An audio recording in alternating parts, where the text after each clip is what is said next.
Imagine being a 17-year-old, dropped on a tiny island in the middle of the Pacific Ocean, with nothing but a tent, a radio, and thousands of miles of water in every direction. No town, no fresh water, sometimes no other people for weeks. And the reason you're there? So the country can claim the island. In the 1930s, the US government did something that sounds like a plot from a movie. They sent teenagers, mostly Hawaiian boys, to live alone on tiny, uninhabited islands in the middle of the Pacific Ocean. Not for adventure, not for study, but for territory. The islands were small, isolated, and virtually unknown places, like Howland Island, Baker Island, and Jarvis Island. These islands were incredibly small, some were less than a square mile in size, flat pieces of coral barely rising above the ocean. For context, Central Park in New York City is slightly above 1 square mile in size, so these islands were just about the size of Central Park. There were no rivers, no natural fresh water, and almost no trees.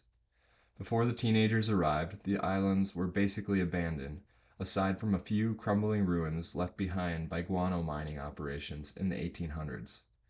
But the US had a problem. It wanted to claim these islands, officially, and an international law required a permanent presence. So the solution? Send people there to live, raise the flag, and report back to the government. Teenagers, mostly 16 to 19 years old, were chosen. Many had no experience living alone, but they were hardy and they were American. The teenagers lived in simple canvas tents and small wooden shelters they built themselves. They set up weather stations, radio equipment, and water tanks to collect rain. Communication with the outside world came through a small radio transmitter, sometimes the only link to civilization for thousands of miles.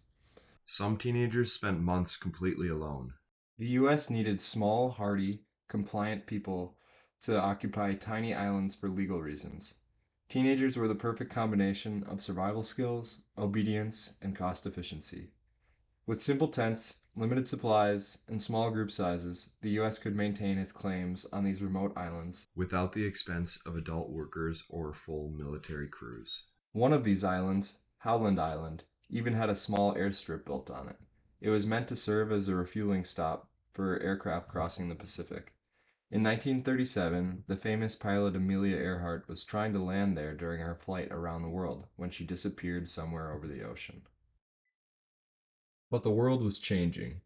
In 1941, after Pearl Harbor, some of these islands were attacked by the Japanese. One teenager on Howland Island was killed, making him one of the first American civilian casualties in the Pacific during World War II. What started as a quiet, bureaucratic project suddenly became a life or death situation for these kids. Today, these islands are completely uninhabited.